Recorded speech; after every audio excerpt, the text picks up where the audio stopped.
করবেন যেন আমার মুখের কোনো কথা আজকে এখানে না আসে, সমস্ত কিছু যেন ঈশ্বরের গৌরবার্থে। আসুন আমরা প্রার্থনায় যাই।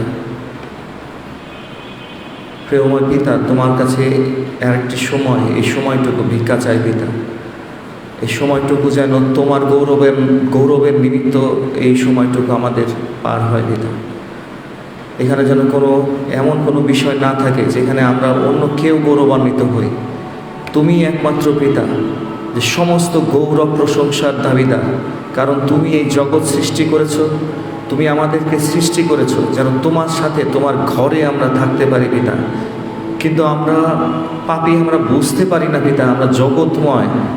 আমাদের মধ্যে সেই আত্মা, পবিত্র শক্তির আত্মা তুমি আমাদেরকে দান করো। সেই পঞ্চসপ্তমীর দিনে যে আত্মা তুমি ঢেলে দিয়েছিলে, যার বলে আজকে আমরা এই স্থানে এইখানে দাঁড়িয়ে আছি পিতা। বিশ্বাস করি সেই সময় থেকে এখন পর্যন্ত এবং যুগান্ত পর্যন্ত সেই পবিত্র শক্তি, সেই একই পবিত্রতা কাজ করে যাচ্ছে এবং তা তোমার জন্য হচ্ছে, তোমার গৃহের জন্য হচ্ছে। এবং তুমি চাও যেন আমাদের এই পৃথিবীস্থ জীবন শেষ করে যেন আমরা তোমার গৃহে থাকতে পারি। সে সহায়কে তুমি এই জন্য প্রেরণ করেছিলে পিতা। আজকে আরেকটি বার সে সহায়কে যাচনা করি, আমাদের অন্তরে প্রত্যেকের মনের মধ্যে সে সহায় যেন থাকে এবং আমরা যেন বুঝতে পারি এই জগৎ কিছু না, কিন্তু তোমার ঘরই আমাদের আলটিমেট ডেস্টিনেশন। আমাদের সর্বশেষে আমাদের এই পৃথিবীস্থ জীবন অবসানের পরে আরেকটি পৃথিবী আছে, আরেকটি জগৎ আছে, যে জগতের কোনো টাইম লাইন নাই, যেখানে শুধু অন্তিম প্রেম এবং ভালোবাসা। সেই বিষয়গুলোকে আমাদেরকে বুঝতে সাহায্য করো।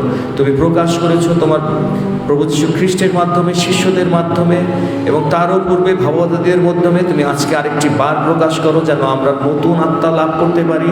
এই পঞ্চসপ্তমীর দিনে যে আত্মা নেমে এসেছিল এবং মানুষগুলো তোমার সেই 12 জন শিষ্য এবং অন্যান্য সকলে যে পবিত্রভাবে তারা রূপান্তরিত হয়েছিল, আগের সেই মানুষটি ছিল না, সেই একই রকম আরেকটি আত্মা আজকে তুমি এই উপাসনার মাধ্যমে ভূমিষ্ঠ সকলকে যারা শুনছে প্রত্যেকের ভিতরে তুমি দান করো। কারণ তোমার আত্মা পূর্ণ না হলে আমাদের জন্য স্বর্গ রাজ্য আমাদের জন্য বন্ধ। এই জগতের আত্মা আমাদের থেকে দূর করো। আমি আরেকটি বার পবিত্র আত্মাকে আহ্বান করি এই উপাসনার শেষ পর্যন্ত প্রভু যীশু খ্রিস্টকে এবং মহান পিতাকে গৌরবান্বিত করার জন্য যেন পবিত্র আত্মা আমাদেরকে শক্তি, বলবার শক্তি, বোঝার শক্তি এবং ধরে রাখার শক্তি পবিত্র আত্মা আমাদেরকে প্রেরণ করেন।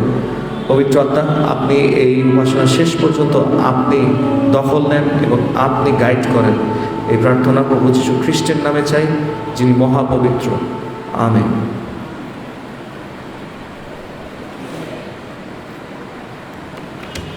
আমরা একটা ইমাজিনেশনের জগৎ আগে একটু যাইতে চাই, একটা কল্পনার জগৎ। ধরেন এই সময় এখানে এরকম লাইট, ফ্যান, ইন্টারনেট, এত সুন্দর যন্ত্রপাতি এখানে নাই। তারও একটু আগে যাই, মনে করেন অস্ট্রেলিয়ার একটা শহরের নামটা আসলে আমরা কেউই বলতে পারবো না। সেখানে বেশ কিছু খ্রিস্ট ভক্ত, তারা হয়তো দিনের পর দিন উপবাস থাকলেন এবং হাঁটু গেড়ে প্রার্থনা করলেন। খুব ইম্পর্টেন্ট, উপবাস থাকা এবং হাঁটু গেড়ে প্রার্থনা করা। এবং ওই সময়ে ওই এলাকায় হয়তো সকলেই খ্রিস্ট বিশ্বাসী ছিলেন। তাদের মনে পবিত্র আত্মা কথা বললেন এবং এরপরে তাদের একটা দলকে চালনা করে, হয়তো অবশ্য জাহাজে চালনা করেছেন, হয়তো আরও বিভিন্নভাবে চালনা করেছেন, তাদেরকে নিয়ে আসলেন এমন একটা দেশে। তখন এটার নাম অবশ্যই বাংলাদেশ ছিল না, হয়তো অন্য কোথাও তারা হয়তো স্থাপন করেছিল তাদের থাকার জন্য।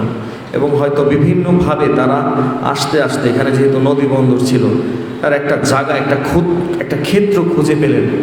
একটা শহরের মাঝখানে একটা জায়গা তারা হয়তো ক্রয় করলেন এবং আস্তে আস্তে তারা তাদের উদ্দেশ্য প্রকাশ করলেন। প্রভু যীশু খ্রিস্টকে তারা প্রকাশ করলেন এই এলাকার মানুষজনের কাছে। দেখেন হয়তো কিভাবে তারা প্রথম এলেন, আমাদের হয়তো সেই ইতিহাসগুলো কোথাও সরাসরিভাবে লিপিবদ্ধ সরাসরি হয়তো নেই, বা ওই গল্পও হয়তো, কিন্তু আমরা জানি যে অস্ট্রেলিয়া থেকে তারা এসেছিলেন। কি আশ্চর্য কাজ! এখান থেকে অস্ট্রেলিয়ার ম্যাপ যদি দেখেন, একটা দ্বীপ, এটা গোলাকৃতির প্রায় একটা দ্বীপ, বিশাল দ্বীপ। সেখানে বেশিরভাগই মরু এলাকা, খুব বেশি মানুষ সেখানে থাকেন না, খুব অল্প পরিমাণে মানুষই থাকেন। কোস্টাল এরিয়া যেগুলো সমুদ্রপৃষ্ঠের পাশে, ওখানে ভালো উর্বর মোটামুটি জমি জমা আছে ওখানে। তারা থাকেন, বেশিরভাগই মরুভূমি অস্ট্রেলিয়ার মাঝখানে। তো ওখানকার কিছু মানুষ তারা চিন্তা করলেন যে তারা কোথায় যাবেন, তারা নিজেরাও ঠিক করেন নাই। পবিত্র আত্মার শক্তি প্রাপ্ত যদি তারা না হতেন, তারা অবশ্যই তারা আজকে এই পর্যন্ত আসতে পারতেন না, এবং আমরা পেতাম না প্রভু যীশু খ্রিস্টকে। ওই দিনটার কথা যদি আমরা মনে করি, ওই সময় কত রকমের, এখানে আমি জানি না, হয়তো জঙ্গলের মতো ছিল, তারা যে মহাসমুদ্র পার হয়ে আসছেন সেখানে কত বাধা বিপত্তি, কত কিছু ছিল, কিন্তু তারা অবিচল ছিলেন। অবশ্যই তারা নিজেরা তাদেরকে গাইড করে নাই। কে তাদেরকে গাইড করেছে? কে তাদেরকে পথ দেখিয়ে আজকে এই পর্যন্ত নিয়ে আসছে? সেই পবিত্র আত্মা। যেই পবিত্র আত্মার কথা এই পঞ্চসপ্তমীর দিনের উল্লেখ আছে, প্রেরিত 2 অধ্যায়ে স্পষ্টভাবে উল্লেখ আছে। পবিত্র আত্মা রূপান্তর করেন।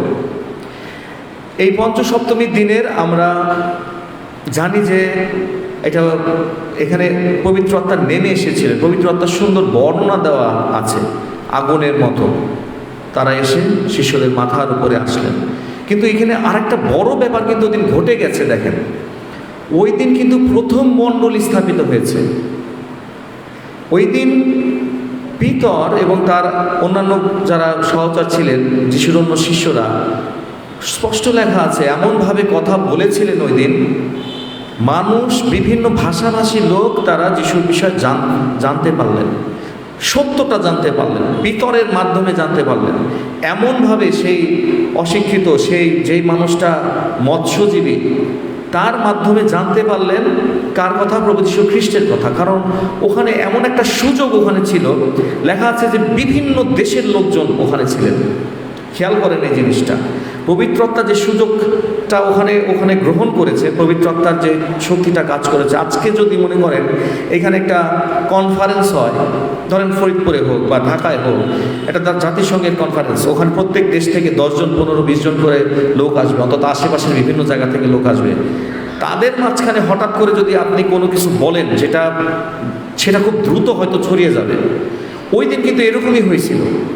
ওই দিনের প্রেক্ষাপট চিন্তা করেন, বিভিন্ন ভাষাভাষী লোক ওখানে উপস্থিত ছিল, বিভিন্ন দেশের লোক উপস্থিত ছিল। এবং কি আশ্চর্য ব্যাপার, ওখানে কোনো গুগল ট্রান্সলেটর ছিল না, এমন কিছুই ছিল না। কিন্তু প্রত্যেকে পিতর এক ভাষায় কথা বললেন, কিন্তু প্রত্যেকে শুনলেন তাদের নিজস্ব ভাষায়। খুব রিমার্কেবল। এই পয়েন্টটা ধরেন, পবিত্র আত্মা ভাষাকে রূপান্তর করতে পারে। শুধু মানুষের আত্মা রূপান্তরিত করতে পারে না, ভাষাকেও পবিত্র আত্মা রূপান্তর করতে পারে। যার নিজ ভাষায় বুঝতে সাহায্য করতে পারে পবিত্র আত্মা। ওই দিন কিন্তু এই ঘটনাটাই ঘটছিল ওখানে। পিতর এক ভাষায় কথা বলছেন, কিন্তু সকলে বুঝে নিচ্ছে তার নিজ ভাষায়। এরকমই ওই দিনের এই ঘটনাটা ওইরকমই ছিল। এবং আমরা প্রথম মণ্ডলী পাই ওই দিন। অনেক লোক যিশুতে বিশ্বাস করেছিলেন। এখানে বলা নাই যে সকলে জলে অবগাহন নিয়েছিলেন কিনা, এটা বলা নাই, কিন্তু বিশ্বাস করেছিলেন। তারা বিশ্বাস করলে, এই কথা স্পষ্ট বলা আছে। এবং এর পরে যেটা হলো, এই মণ্ডলী যখন স্থাপিত হলো, অনেকে ওখানে মাত্র হয়তো অল্প কিছু লোক ছিল। তার আগে এক জায়গায় বলা আছে 120 জন লোককে নিয়ে পিতর যাত্রা শুরু করলেন, প্রেরিত 1 অধ্যায়ে বলা আছে। কিন্তু ওই দিন 3-4 হাজার লোক সরাসরি বিশ্বাস করলেন যিশুতে, এবং তাদের ভুল বুঝতে পারলেন যে তারা ভুল করেছেন, প্রভু যীশু খ্রিস্টকে ক্রুশে টানিয়েছেন। তাদের মনে অনুশোচনা হলো। অনুশোচনা মণ্ডলী তৈরি করার, রিপেন্টেন্ট হওয়া, মণ্ডলী তৈরি করার আর একটা বড় ব্যাপার। অনুশোচিত আত্মা যদি না আসে, আমরা পাপী হতে পারি, কিন্তু অনুশোচনা করে যদি আমাদের ভুল স্বীকার না করি, ওখানে একটা সুন্দর মণ্ডলী হওয়া সম্ভব না, কখনোই সম্ভব না। একটা মণ্ডলীতে পরিবর্তিত মানুষ যদি না আসে, তাহলে হবে না, সে মণ্ডলী হবে না। এরপরে পিতর তারা কি করলেন? তাদেরকে খুব স্বাভাবিকভাবেই মানতে পারছিলেন না, যারা রোমীয় সম্রাট যারা ছিলেন, তারা ফরিসিরা ছিলেন, সিদ্দিকী ছিলেন, তারা মানতে পারলেন না যে এই মৎস্যজীবী যিশুকে তো আমরা ক্রুশিয়ে দিলাম, কিন্তু ওটা থামলো না। তারা এইভাবে কথা বলছে, একদম মানে মেইন এলাকার মধ্যে কথা বলছে যে তাদের এত সাহস, এত শক্তি কই থেকে আসলো? তাদের গুরুকে আমরা মেরে ফেলাইলাম, কিন্তু তারপরেও তারা থামলো না কেন? এবং এরপরে কয়েকজনকে বন্দি করা হয়। প্রেরিত পুস্তক পাঠ করলে পড়বেন। আসলে প্রেরিত পুস্তকটা খুব সুন্দর একটা পুস্তক, সকলকে দিয়ে এটা পড়া দরকার। এটা যদি মন দিয়ে একবার পড়েন আমার মনে হয় কয়েকবার পড়তে ইচ্ছা করবে। সো সেই পুস্তকের মধ্যে এত সুন্দরভাবে বর্ণিত আছে যে লূক এই ঘটনাগুলোর বর্ণনা করে দিয়ে গেছেন চমৎকারভাবে, একটার পর একটা। ওখানে বলা আছে এরপর প্রেরিত শিষ্যদের পিতরকে এবং আরও কয়েকজনকে কি করলে আটক করা হইল, আটক করে রাখা হলো জেলের মধ্যে। অদ্ভুত ঘটনা যেখানে ঘটছে, জেলের মধ্যে তাদের আটক করা হয়েছে, একদিন পরে তাদের বিচার করা হবে। তো কেন কেন বিচার করা হবে? কারণ সেই যিশুর বিষয়ে তারা আবার কেন প্রচার করা শুরু করলেন। এবং আর একটা ঘটনা মাঝখানে ঘটছিল, এক লোককে তারা, একটা বয়স্ক লোককে তারা সুস্থ করেছিল। এটা হলো আর এক অন্যায় তাদের। এবং সেই লোককে সুস্থ করার পরে তার পিছনে অনেক লোকজন, পিতরের পিছনে, যোহনের পিছনে অনেক লোক আসলো, সুস্থ হওয়ার জন্য আসলো। এগুলো তো স্বাভাবিকভাবেই সেই রোমের সম্রাটের অনুসারী যারা ছিলেন তারা এটা মানতে পারছেন না, আবার তাদেরকে বন্দি করা হলো। অদ্ভুত ব্যাপার দেখেন, প্রেরিত পুস্তক পাঠ করলে পাবেন, সেইখানে তাদেরকে বন্দি করা হয়েছে, পরের দিন বিচার করা হবে। দেখা গেল কি তাদেরকে একেবারে প্রহরায় রাখা হলো, সেখানে পাহারাদার আছে।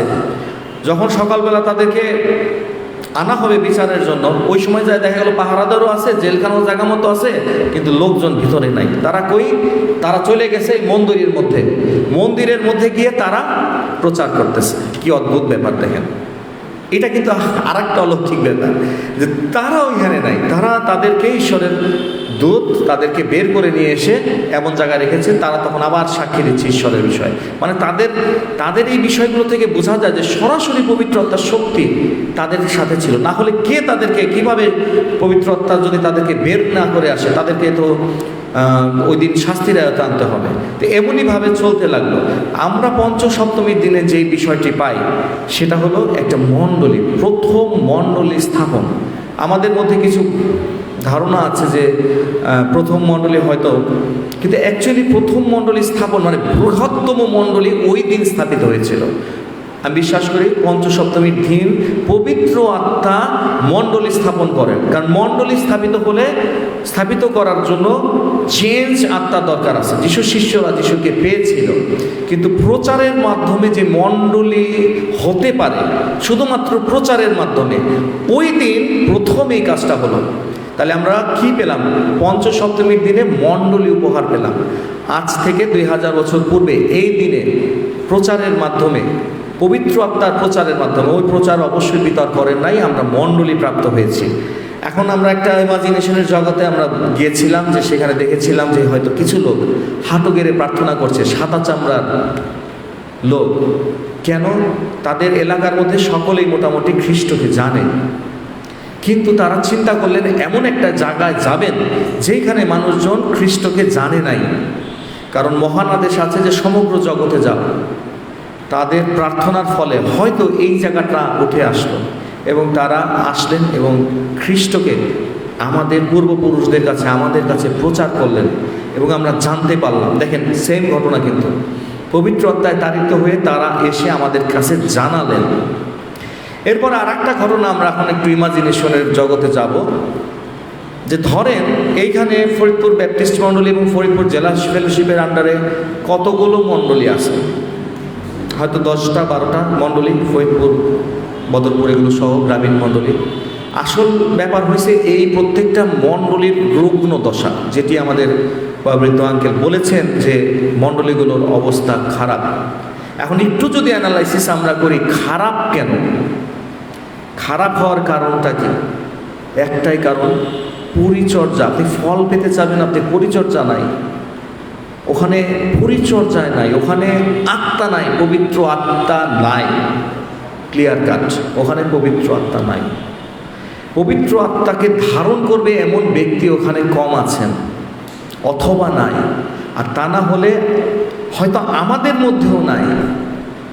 তাহলে আমাদের এই 120 বছরে আমাদের এই মণ্ডলী থেকে আরও অসংখ্য মণ্ডলী হতো, আরও ফলবন্ত হতো। আমি ঠিক জানি না আজ থেকে 20-25 বছর আগে মণ্ডলীর সদস্য সংখ্যা কেমন ছিল, হয়তো এরকমই ছিল, কাছাকাছি ছিল, কম আর বেশি। আমরা আমাদের মতোই আছি, ফল নাই। একদিনে 3000 লোককে পবিত্র আত্মা চালনা করলেন এবং 3000 লোক খ্রিস্টতে বিশ্বাস আনলেন। কিন্তু আজকে আমাদের মধ্যে ফল নাই। আমি একটা গ্রুপকে কল্পনা করি, সত্যি বলতে, যারা সম্পূর্ণভাবে পবিত্র আত্মায় চালিত হবে, যারা মণ্ডলীতে আসবে না কে কি পড়লো, কে কি ভুল বললো, কে কি ভুল প্রচার করলো, ভুল ভুল ভুল, নেগেটিভ নেগেটিভ নেগেটিভ, এইটা ধরার জন্য, চিন্তা করার জন্য এমন একটা দল হবে। আসলে সত্যিকারভাবে আমাদের বয়স যখন 20, 30, 40 হয়ে যায়, তখন আমরা নিজেদেরকে অনেক কিছুই মনে করি, জ্ঞানী মনে করি। কিন্তু একটা গ্রুপ যদি এরকম আমরা তৈরি করতে পারি, একটা দল হিসেবে, মণ্ডলী তত্ত্বাবধান হোক, পরিবারের তত্ত্বাবধান হোক এবং পবিত্র আত্মার তত্ত্বাবধানে যদি একটা দল আমরা তৈরি করতে ব্যর্থ হই, যারা এই সমস্ত হিংসা বিদ্বেষ সব কিছু ভুলে শুধুমাত্র আত্মা জয়ের কাজ করবে।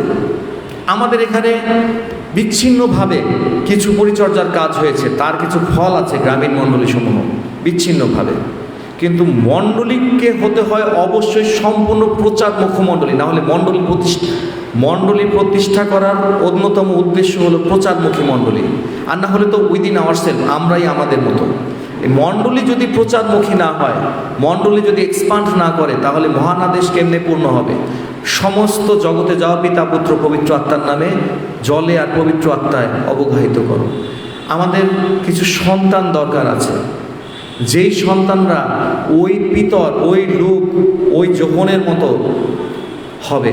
তারা বাঁচতে চাবে না, গা বাঁচাইতে চাবে না, তারা মরতে রেডি থাকবে। আমাদের কিছু সন্তান দরকার যারা মরতে রেডি, মরার জন্য রেডি।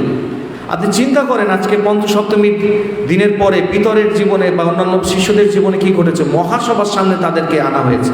এই ঘটনা বর্ণিত আছে যে মহাসভার সামনে, ওখানে হয়তো জজ, ম্যাজিস্ট্রেট, রাজা সকলে রয়েছে, বিচার করবে তাদের। ওইখানে বসে তারা প্রচার করছে। স্তিফানের কথা চিন্তা করেন। আমাদের মধ্যে সেই লোক কই? আমরা তো ঘরের পাশের লোকটা যে আছে, আমার বাসার পাশে যে পরিবারগুলো আছে, সেইখানেই আমরা প্রচার করতে ভয় পাই। আর তো রাজা বাচ্চা হয় ডিসিএসপি বা অন্য কোনো বড় জায়গায় হোক বা পরজাতি হোক, এটা পরের কথা। আমরা যখন বসি কোনো একটা জায়গায়, কত সময় নেই যিশুর বিষয়ে আলোচনা করার জন্য। বাইবেল থেকে একটা ভার্স নিয়ে আমরা আলোচনা করি, আর কত সময় সমালোচনা করি যে ওই গ্রুপ এরকম করছে, ওই রকম সামনের বার আমরা এই করে দিব। জগতিক পরিকল্পনা করে ব্যস্ত। লাভটা কি রে ভাই? 80 বছর এক্সপান্ডেড হলে, 90 বছর সুস্থ থাকলে, এইগুলো করে লাভ কি? মহানাদেশের কোন আদেশ পালন করতেছি? শেম আমাদের প্রত্যেকের জন্য, এটা শেম যে আমরা এই জায়গা থেকে বের হতে পারি না। উইদিন আওয়ারসেলফ রয়েছে। একটা গাছ আছে, সুন্দর গাছ, একটা মণ্ডলী আছে, সেটা একটা বৃক্ষ মনে করেন, কিন্তু সেই গাছের যে সুমিষ্ট ফল আসবে সেই ফল নাই। যদি হতো, সেই ফল যদি ধরতো, সেই ফল থেকে আবার চারা হতো, আরও বড় বড় বৃক্ষ হতো, তারপর আর এক জায়গায় সেই বৃক্ষ ছড়িয়ে পড়তো। গাছটা হয়ে গেছে, গাছের নাম শিকড় আছে, পাতা আছে, সব আছে, নাম হয়ে গেছে বনসাই, ফল নাই। আমাদের একটা ফলন্ত বৃক্ষ দরকার আছে, আমাদের একটা ফলন্ত বৃক্ষ দরকার আছে, যেখান থেকে সুমিষ্ট ফল বের হবে। আমরা এই প্রার্থনার মধ্যে আমরা সকলকে আমাদের থাকা উচিত যে আমাদের থেকে একটা মহাজাতি আসবে এই মণ্ডলী থেকে।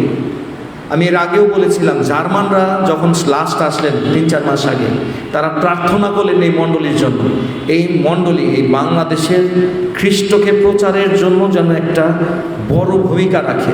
আমাদের সমস্ত মণ্ডলী প্ল্যান ওই দিকে হওয়া উচিত, প্রচারমুখী মণ্ডলী, প্রচার প্রচার প্রচার। এবং আমাদের নিজেদের মধ্যে যে সমস্যাগুলো আছে সেগুলোকে ওভারকাম করতে হবে। একজনও যদি মনে করেন আপনাকে যে পছন্দ করতেছেন না, তার জন্য যদি প্রার্থনা না করেন, উপবাস না করেন, স্বর্গরাজ্য আমাদের জন্য আসলে ক্লোজড। আমার পছন্দের মানুষ যদি এই চার্চে প্রিচিং না করে, আমি উঠে চলে যাব, সরি, ঈশ্বরের দরজা বন্ধ হয়ে যাবে হয়তো আপনার জন্য। এটা খুব কঠিন ব্যাপার। আমরা কয়জন যিশু যে বিষয়টা বলে গিয়েছিলেন, আমরা মণ্ডলীগতভাবে এখন আমাদের কিছু ত্রুটি একটু খুঁজে বার করি। আমাকে যে পছন্দ করতেছে না, তার জন্য, তার আত্মা পরিবর্তনের জন্য আমরা কতজন উপবাস থাকছি। দেখেন, যিশুর প্রথম কার্যক্ষেত্রের শুরুতে কিন্তু উপবাস ছিল 40 দিন পর্যন্ত, প্রান্তরে কিছুই নাই এখানে খাবার। আমরা কয়জন, আমাকে যে পছন্দ করতেছে না তার কোনো সমস্যা হলে বা তার মন পরিবর্তনের জন্য কাউকে বলার দরকার নাই, কিন্তু উপবাস থেকেছি। খুব জরুরি। যীশু খ্রিস্ট যখন আত্মায় অভিষিক্ত হলেন সকলের সামনে, তারপর প্রথম যে কাজটা ছিল উপবাস থাকা। আমরা কতদিন থেকেছি? আমার শত্রুর জন্য, আমার রোগ মুক্তির জন্য, আমার পরিবারের ভালোর জন্য হয়তো থেকেছি, নিয়ম পালনের জন্য হয়তো উপবাস থেকেছি, কিন্তু যে আমাকে পছন্দ করে না তার জন্য উপবাস থাকছি, এই রেপুটেশন আছে কিনা প্র্যাকটিস করতে হবে। Firstly do it. এবং এইটা সন্তানদের মধ্যে এই বিষয় আনতে হবে, উপবাস থাকো। কারণ তখন আমি জগৎ থেকে বিচ্ছিন্ন হয়ে যাব। আমি যখন উপবাস থাকবো তখন ঈশ্বরের আত্মা আমার মধ্যে আসবে। একদিনে যদি কাজ না হয় আরও কয়েকদিন থাকেন। আর একটা ব্যাপার, আমরা প্রার্থনা করি, আমাদের নিজেদের মতো করে প্রার্থনা করি। যিশু একটা কাজ করতেন, তার শিশুদের নিয়ে হাঁটু গেড়ে প্রার্থনা করতেন। ভেরি ইম্পর্টেন্ট, হাঁটু গেড়ে প্রার্থনা। এই প্র্যাকটিসটা শেষ কবে করছি আমরা? অনেকেই বয়স হয়ে গেছে, হয়তো হাঁটু গাঁটতে পারি না, তাদের কথা হয়তো আলাদা, কিন্তু আমাদের হাঁটুটারে গাঁটতে হবে। আমাদের একটা ফোকাসিংয়ের জায়গায় আনতে হবে। আমাদের প্রভু যীশু খ্রিস্টের সাথে সংযুক্ত হতে হলে, পবিত্র আত্মার দ্বারা চালিত হতে হলে হাঁটু আমাদের গাঁটতেই হবে। আমরা হয়তো বাইবেল পড়ি, রিডিং করি, প্রত্যেকটা বার, যতবার আমি কিছু কিছু চ্যাপ্টার আমার পছন্দ হয়, ধরেন প্রেরিতদের চ্যাপ্টার, আমাদের 3 নম্বর ব্যাপার। একটা আমরা বলেছি, আমরা যদি সেই পঞ্চসপ্তমীর দিনের সেই মণ্ডলী পাইতে চাই, প্রথম বলেছি আমাদের উপবাস থাকতে হবে, must, as a church, as a family উপবাস থাকতে হবে। 2 নম্বরে বলেছি আমাদেরকে হাঁটু গাঁটতে হবে। হাঁটু গাড়া ইম্পর্ট্যান্ট। আপনি প্রার্থনা করলেন, সকলের সামনে আমরা হয়তো প্রার্থনা করি, সেটা ঠিক আছে, সমবেত প্রার্থনা, কিন্তু যখন কেউ নাই, আমি এবং আমার খ্রিস্ট, ওই সময় আমার হাঁটু গাঁটতে হবে। 3 নম্বর ব্যাপার, আমাদের অধ্যয়ন করতে হবে বাইবেল। ওখানে ডিরেকশনগুলো দেওয়া আছে, যতবার পড়বেন। প্রেরিত পুস্তক, আমি সন্তানদেরকে বারবার বলি যে প্রেরিতদের পুস্তক এটি বারবার পড়ো। প্রথমবার হয়তো বুঝবা না, আস্তে আস্তে পড়ো, দেখবা কি কষ্ট গেছে প্রেরিতদের উপরে, তারা কতটা ছিল অবিচল। এইটা জানতে হবে, এটা জানতে হবে। একটা বিষয় তোমাদের উদ্দেশ্যে বলি, দেখো, এটা শুধুমাত্র যারা নতুন, যারা ইয়াং, তাদের জন্য, বা হয়তো আমাদের সকলের জন্যই। আমরা যেটা মনে করতেছি যে শয়তানের রাজ্য যেভাবে আসতে পারে, অ্যাকচুয়ালি ওইভাবে আসবে না। I am telling you what, এটা মাথার মধ্যে রাখেন। শয়তান এবার কেমনভাবে আসবে? শয়তানের উদ্দেশ্য কি? আমাদের ঈশ্বরের রাজ্য থেকে আমাদেরকে বিচ্ছিন্ন করে ফেলা দেওয়া। শয়তান যদি নিজ ইচ্ছা প্রকাশ করে যে আমি আসছি যীশু খ্রিস্ট থেকে তোদেরকে বিচ্ছিন্ন করতে, আপনারা কেউ সেই রাস্তায় যাবেন না। শয়তান কীভাবে আসবে আমি বলি। প্রথমবার যখন আমরা ফল খাইলাম, আমাদের বুদ্ধিটা বাইরে গেল না? আমরা এমন বুদ্ধিমান হয়ে গেলাম যে ঈশ্বর থেকে বিচ্ছিন্ন হয়ে গেলাম। এইবারও ফল নিয়ে আসছে শয়তান, সত্যি কথা, ফল নিয়ে আসছে। আমাদের একটা বুদ্ধিমত্তা ঈশ্বর দিয়ে দিছে। এখন পৃথিবীতে শেষ সময় একটা কাজ চলতেছে, সেটা হলো আর্টিফিশিয়াল ইন্টেলিজেন্স, AI। সত্যি বলতে কি, এই AI এর থেকে বেশি গবেষণা এখন কোনো রোগ নিয়েও হয় না, রকেট সায়েন্স নিয়েও AI থেকে বেশি গবেষণা হয় না। আর্টিফিশিয়াল ইন্টেলিজেন্স, আপনার বুদ্ধিমত্তাটা আর একজন করে দেবে আপনার পক্ষ থেকে। এখন অনেক অ্যাপস আছে, হয়তো যারা বয়স্ক তারা জানেন না, এমন অ্যাপস আছে, আপনি প্রশ্ন করবেন, সাথে সাথে ওই বিষয়ে বড় বড় ডকুমেন্ট বানায় দিবে। আপনার কোনো কাজ হাতে করা লাগবে না। আপনার চিপ বানানো শুরু করছে, যে মানুষের মস্তিষ্কের মধ্যে সেই চিপ বসায় দিলে মানুষ এমন জ্ঞানী হয়ে যাবে। দেখেন, এটা কিন্তু শুরু। আপনি যখন নিজেকে জ্ঞানী, বুদ্ধিমান মনে করতেছেন, ওই সময় আপনি আর যাই করেন আর তাই করেন, প্রভুর গৌরব দিবেন না। যখন আপনি জ্ঞানী, এই সময় কিন্তু শুরু হয়ে গেছে, ভেরি মাচ শুরু হয়ে গেছে। সেই সময় আমরা প্রায় শেষের সময় উপস্থিত আছি। যখন কেউ প্রভু যীশু খ্রিস্টে আসবে না, সেই সময় আমি উপস্থিত, আমরা চলে আসছি, আর্টিফিশিয়াল ইন্টেলিজেন্সের যুগে চলে আসছি। আমাদের মধ্যে এখনও বয়স্করা প্রতিনিয়ত, আমি অনেককেই দেখি, যখন এখানে যারা বয়স্ক আছেন, আমাদের মহেন্দ্র আঙ্কেল, সমীর আঙ্কেল, অনেককে আমি দেখি, লক্ষ্য করি যে এইখানে দাঁড়ান, এখান থেকে ক্রস করার সময় এখানে দাঁড়ান। আরও অনেকে আছে কর্মজীবী, যারা কাজ করেন, ব্যবসা করেন, দাঁড়িয়ে কিছু সময় যিশুর সাথে কাটান। কিন্তু আমাদের প্রজন্মের কয়জন এখানে ক্রস করার সময় এখানে দাঁড়াই? ওনাদের মতো ব্যস্ততা আমাদের নাই, কিন্তু প্রভুর সামনে দাঁড়াই না। কিন্তু দাঁড়াই কোথায়? আই এম অল অ্যালোন, আমি আমার মোবাইল ফোনের সাথে অল অ্যালোন, একা আছি। এই যে আর্টিফিশিয়াল ইন্টেলিজেন্স প্রভুর থেকে আমাকে বিচ্ছিন্ন করে দিল এবং আমাকে জ্ঞানী করে দিল, এইটায় কোনো লাভ হবে না। শয়তান অত্যন্ত সূক্ষ্মভাবে, সবসময় যে শয়তান বল প্রয়োগ করবে এরকম না, কিন্তু এত সুন্দর জাল আমাদের মাঝখানে বিস্তার করে রাখছে। আমার উপবাসের টাইমটুকু, আমার প্রার্থনার টাইমটুকু, এবং 3 নম্বরে বলেছি আমার বাইবেল পড়ার টাইমটুকু শয়তান দখল করে নিছে। কিসের মাধ্যমে? হয় টিভির স্ক্রিনের মাধ্যমে, নাহলে মোবাইল স্ক্রিনের মাধ্যমে। এটাই হইতেছে। ওখানে আমি এক ক্লিক খুব খুশি হয়ে যাচ্ছি, আমি যা চাচ্ছি পছন্দ মতো, সেটা পৃথিবীস্থ জিনিস হোক বা মহাকাশের জিনিস হোক, অথবা যে বিষয় হোক, নোংরা যত জিনিসই হোক অথবা যত পবিত্র জিনিস হোক, আমি এক চাপে, আগে তো সার্চ করা লাগতো, আর মুখ দিয়ে বললেই পেয়ে যাচ্ছে। এখানে আমাকে নিজের কাছে জ্ঞানী মনে হয় এবং আমি আমার খ্রিস্ট থেকে বিচ্ছিন্ন হয়ে যাই। খুব কম মানুষই আমরা আছি যে মোবাইল ডিভাইসটাকে প্রভু যীশু খ্রিস্টের জন্য আমরা ব্যবহার করি, খুব কম মানুষ আমরা আছি।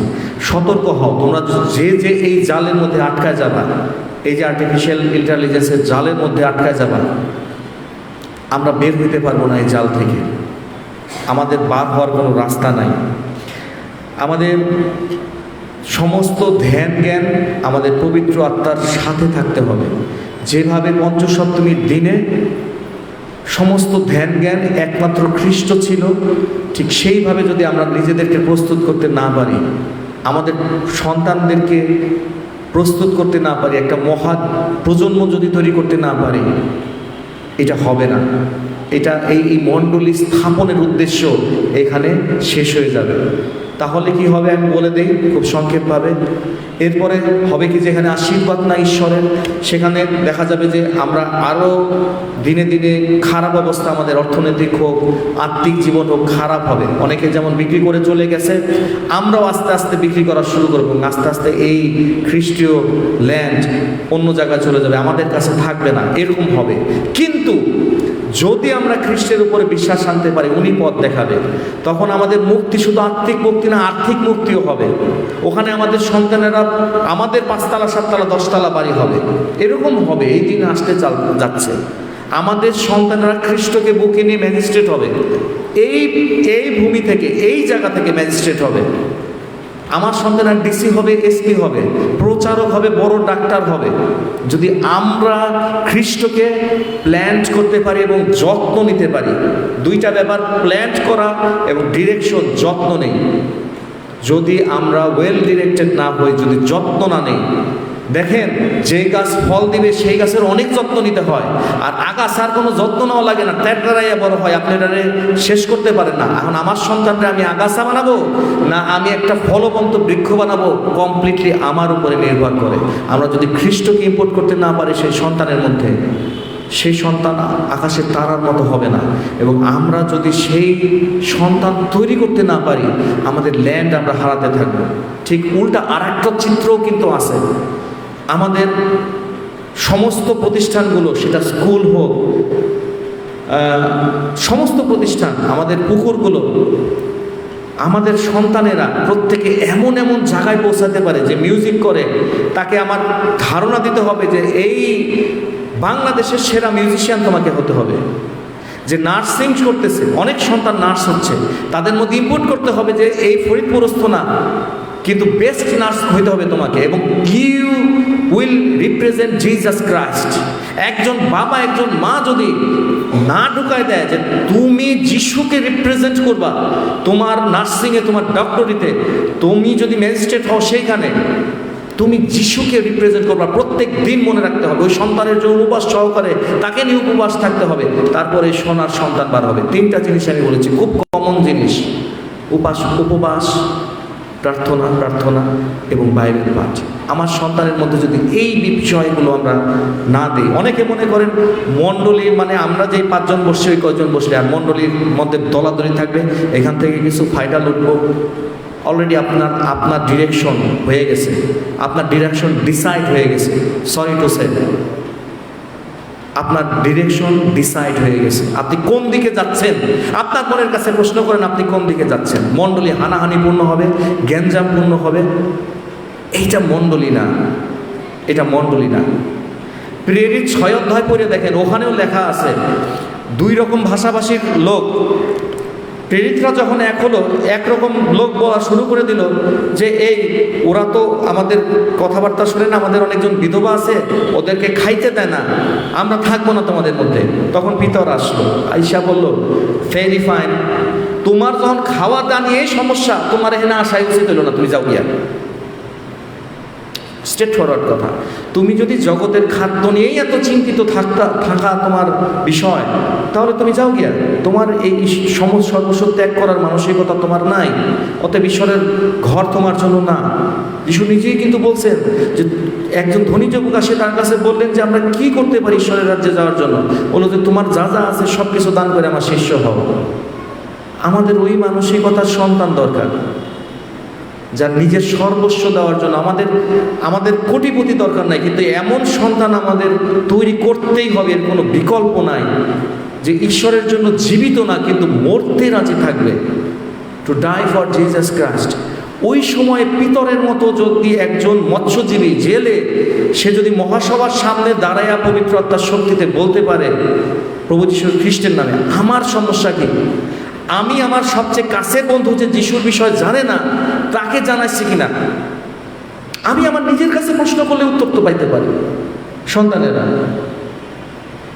আমার যার পাশের প্রতিবেশী, তার কাছে আমি বলছি কিনা, না ওখানে শয়তান আমার মুখটারে আটকায় দিছে, ক্লিপ আপ করে দিছে, টান দিয়ে জিপার বন্ধ করেছে, এই করিস না, গ্যাঞ্জাম লেগে যাবে, সুসমাচার দরকার নাই। তাহলে আমি কার নিয়ম মানতেছি? শয়তানের নিয়ম। আমি কিন্তু অলরেডি তার অনুগত হয়ে গেছি, আমি ঈশ্বরের সেই যিশুর সেই মহান আদেশের মধ্যে আমি নাই, আমি প্রচার করতেছি না। আমাদের প্রত্যেকেরই সুযোগ আছে যিশুর বিষয়ে জানানোর জন্য। এবং পঞ্চসপ্তমীর দিনের উদ্দেশ্যটা ওইটাই ছিল যে আমরা নিজেদের ঊর্ধ্বে উঠবো এবং পবিত্র আত্মার শক্তিতে আমরা নতুন আত্মা পাবো। এইটা যদি না হয়, আমাদের প্রত্যেকের এই জগতে অবসান হবে, প্রভুর দরজা আমাদের জন্য বন্ধ, হয়তো এটাই হবে। আমরা প্রত্যেকেই আমাদের মনকে পরিবর্তন করি, একটা নতুন আত্মা আমরা গ্রহণ করি, যে আত্মা পবিত্র আত্মা, এবং সেই আত্মায় আমাদের কোনো চিন্তা না থাকে, কিন্তু পবিত্র আত্মার শক্তিতে আমরা চলি। তাহলে সেই পঞ্চসপ্তমীর দিনে যে শিষ্যদের মধ্যে যে স্পিরিটটা ছিল, যেভাবে তারা ভয়হীন ছিল, ডরহীন ছিল, আমরা নিজেদেরকে ভয় ডরহীন করতে পারবো। আর যদি সেটা না পারি, আমরা অ্যাজ ইউজুয়াল ওই বনসাইয়ের মতোই থাকবো, আমাদের বৃদ্ধি হবে না, মানুষকে জানাতে পারবো না, মহান আদেশের বাস্তবায়ন আমাদের মাধ্যমে হবে না। আমাদের সন্তানদেরকে আমরা প্রত্যেকে আশীর্বাদ যুক্ত করি, নিজেরা উপবাস, প্রার্থনা এবং বাইবেল পাঠের মাধ্যমে আমরা তাদেরকে যুক্ত করি প্রভুর। আর না হলে আমাদের জন্য এই পৃথিবীস্থ জীবনটাই আমাদের জন্য শেষ। ঈশ্বর আমাদেরকে সেই শক্তি দান করুন যেন আমরা সেই মহাজাতি তৈরি করতে পারি যারা যিশুর জন্য মরতে রাজি, পৃথিবীস্থ ধন সম্পদের মধ্যে নিজেদেরকে আবিষ্ট করবে। এইরকম সন্তান আমাদের দরকার নাই, আসলেই দরকার নাই। আমাদের সেই প্রেরিত শিষ্য দরকার। আমাদের এই মণ্ডলীর মাধ্যমে যেন প্রভু যীশু খ্রিস্ট সেই রকম আত্মা আমাদেরকে দেন, এই বিষয়ে আমরা সকলে উপবাস সহকারে প্রার্থনা রাখি। ঈশ্বরের আত্মা সকলের মাঝখানে থাকুক। আমি এই সময় আমাদের পালককে সামনে আসার জন্য, শ্রদ্ধেয় পালককে সামনে আসার জন্য এবং আজকের উপাসনা শেষ প্রার্থনা করার জন্য, আশীর্বচন দেওয়ার জন্য অনুরোধ করছি। সকলে সুস্থ থাকেন।